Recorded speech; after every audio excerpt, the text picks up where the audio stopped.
नमस्कार म अधिवक्ता डोमन शाह। आज मुल्की देवानी संहिता 2074 को भाग 3 परिच्छेद 6 अन्तर्गत संरक्षकत्व सम्बन्धी व्यवस्थाको बारेमा तपाईहरुलाई जानकारी गराउन चाहन्छु। यो जानकारीको उद्देश्य हाम्रो परिवर्तित कानुन अनुसार सबै नागरिकहरुमा जानकारी होस् भन्ने उद्देश्य तथा कानुनका विद्यार्थीहरुले अधिवक्ता तहको परीक्षामा समेत यो जानकारीले उपयोगी हुनेछ भन्ने विश्वासका साथ जानकारी गराउन गइरहेको छु। संरक्षकको व्यवस्था गर्ने सन्दर्भमा कानुनले के पनि व्यवस्था गरेको छ भने बालबालिकाको हकमा संरक्षकत्वको भूमिकामा रहन सक्ने कानुनले व्यवस्था गरेको छ।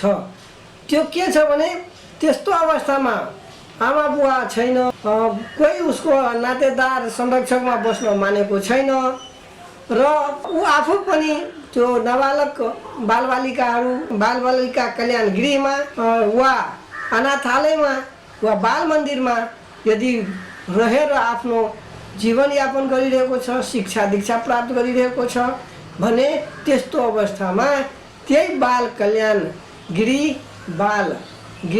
बाल मन्दिर अनाथालयका प्रमुख जुन छ त्यो प्रमुखले नै संरक्षकत्वको जिम्मा रहन्छ। उहाँलाई नै त्यो संस्थाको प्रमुखलाई नै संरक्षकको जिम्मेवारी वहन गर्नुपर्ने व्यवस्था कानुनले गरेको छ। त्यस्तो अवस्थामा त्यो संस्थाको प्रमुख कार्यकारी अधिकृतको भूमिकामा अध्यक्ष छ भने अध्यक्ष, महाप्रबन्धक छ भने महाप्रबन्धक, प्रबन्ध निर्देशक छ भने प्रबन्ध निर्देशक, प्रमुख कार्यकारी निर्देशक छ भने प्रमुख कार्यकारी निर्देशक वा अन्य अधिकृत जो संस्थाको प्रमुख भएर कामकाज गरिरहेको हुन्छ त्यो व्यक्ति नै उहाँहरूको हकमा संरक्षकको भूमिका निर्वाह गर्न सक्नेछ भनेर कानुनले व्यवस्था गरेको छ। अदालतले संरक्षक नियुक्त गर्न सक्ने कानुनी व्यवस्था पनि हाम्रो कानुनले गरेको छ। त्यो कस्तो अवस्थामा गर्न सक्ने त भन्ने सन्दर्भलाई हेर्दाखेरि कुनै खास अवस्थामा जुन अवस्थामा असक्षम र अर्धसक्षम व्यक्तिको संरक्षकको जिम्मा निज संरक्षण गर्ने प्राथमिकता क्रममा परेका व्यक्तिहरू कोही पनि लिन मानेन र उसको सक्षम र अर्धसक्षम व्यक्तिको अरू कसैले संरक्षण पनि गरिरहेको छैन। त्यस्तो अवस्थामा त्यो असक्षम अर्धसक्षम बसेको ठाउँको स्थानीय तहका वडा समितिले अदालत समक्ष निवेदन दिन सक्नेछ र त्यस्तो अवस्थामा अदालतले निजहरूको संरक्षणको जिम्मा सरोकारवालाले संरक्षकको नियुक्त गरेर जानकारी गराउँछ र अन्य अवस्थामा के छ भने सरोकारवाला व्यक्तिले यदि कोही म संरक्षणको जिम्मा लिन चाहन्छु भने त्यस्तो अवस्थामा पनि संरक्षकको जिम्मा सरोकारवाला व्यक्तिलाई दिन सक्ने कानुनी व्यवस्था रहेको छ।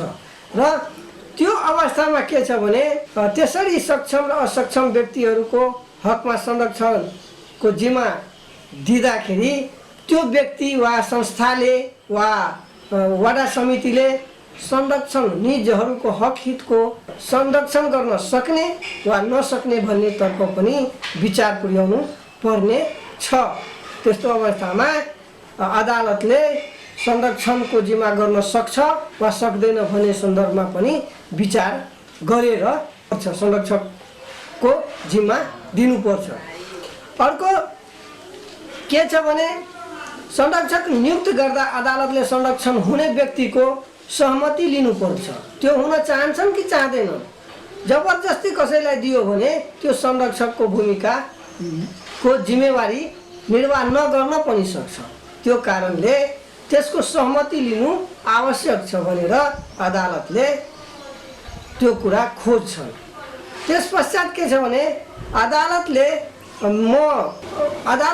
संरक्षकको नियुक्त गरिसके पश्चात सम्बन्धित ठाउँको स्थानीय तहलाई लिखित रूपमै जानकारी गराइसके पश्चात त्यसको रेखदेखको जिम्मा अलिकति त्यो स्थानीय तहलाई पनि हुन्छ। त्यो सही कुरा निजहरूको हक हितमा राम्रो भइरहेको छ छैन भन्ने कुराको पनि त्यो पनि वाच गर्ने हिसाबले त्यो लिखित जानकारी दिनुपर्ने भनेर यो कानुनले व्यवस्था गरेको छ।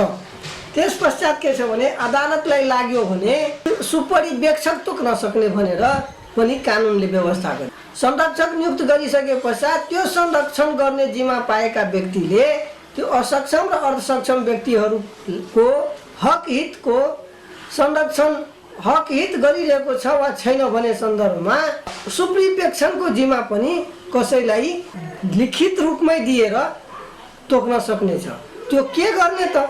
त्यो व्यक्तिको सुपरिवेक्षकको के काम हो भने त्यो संरक्षकको जिम्मा पाउने व्यक्तिले संरक्षणमा लिएका अर्धसक्षम असक्षमको हक हितमा काम गरिरहेको छ छैन भन्ने कुराको वाच गर्छ र त्यसको प्रतिवेदन अदालत समक्ष पुर्याउँछ। त्यस पश्चात के छ भने त्यो सुपरिवेक्षकको कहिलेसम्म त नियुक्त गर्न सक्छन्, कहिलेसम्म त्यसको काम अवधि रहन्छन् भन्ने सन्दर्भमा जब ऊ आफै सक्षम भइसकेपछि संरक्षकको भूमिका अन्त्य भइसकेपछि त्यो सुपरिवेक्षकको भूमिका पनि अन्त्य हुन्छ भने कानुनले व्यवस्था गरेको छ। संरक्षकको जिम्मा दिने संरक्षक नियुक्त गर्ने भन्ने कानुनी व्यवस्थाको बारेमा तपाईँलाई भने। अब के छ भने संरक्षक कस्तो व्यक्ति नियुक्त हुन नसक्ने भनेर पनि अयोग्यता संरक्षक हुन नसक्ने भनेर पनि कानुनले व्यवस्था। त्यस्तो अवस्था आयो भने त्यस्तो व्यक्तिहरू संरक्षकको भूमिकामा बस्न सक्ने छैनन्। त्यो अवस्थाहरू के छन् त भन्ने सन्दर्भलाई हेर्दाखेरि आफू नै असक्षम वा असक्षम व्यक्ति छ भने त्यो व्यक्तिले संरक्षकको भूमिका निर्वाह गर्न सक्ने छैन, संरक्षकको भूमिकामा रहन सक्ने छैन। असक्षम वा अर्धसक्षम व्यक्तिको हक हित विपरीतका काम कुराहरू गरेको प्रमाणित भएमा संरक्षक नियुक्त भइसकेको छ र ऊ आफै संरक्षक भएर पनि असक्षम र अर्धसक्षम व्यक्तिहरूको हक हित विपरीतको कामहरू गरिरहेको छ भने त्यो प्रमाणित भयो भने त्यो व्यक्ति संरक्षक हुन सक्ने छैन। त्यस्तो व्यक्तिलाई संरक्षकबाट हटाउन सक्नेछ। अदालतबाट 3 वर्ष वा सोभन्दा बढीको कैद सजाय भएको व्यक्ति पनि संरक्षक नियुक्त हुन सक्ने छैन। र सो व्यवस्था के छ भने अन्य संरक्षकको हकमा लागू हुन्छ। यदि अर्धसक्षम र असक्षम व्यक्तिहरूको नातेदार प्राथमिकता क्रममा परेका नातेदारहरू यदि छन् भने त्यो सजाय भएको व्यक्ति पनि संरक्षक नियुक्त हुन सक्छ। त्यो नातेदारहरूमा यो 3 वर्ष र 3 वर्षभन्दा बढी सजाय भएको अयोग्यता लागू हुने छैन भनेर कानुनले स्पष्ट रूपमा व्यवस्था गरिदिएको छ। अदालतबाट संरक्षक हुन अयोग्य देखिएको व्यक्ति पनि संरक्षक हुन पाउने छैन भनेर पनि कानुनले व्यवस्था गरेको छ। अब असक्षम वा अर्धसक्षम व्यक्तिको पालन पोषण तथा हेरविचारको सन्दर्भमा पनि कानुनले व्यवस्था गरेको छ।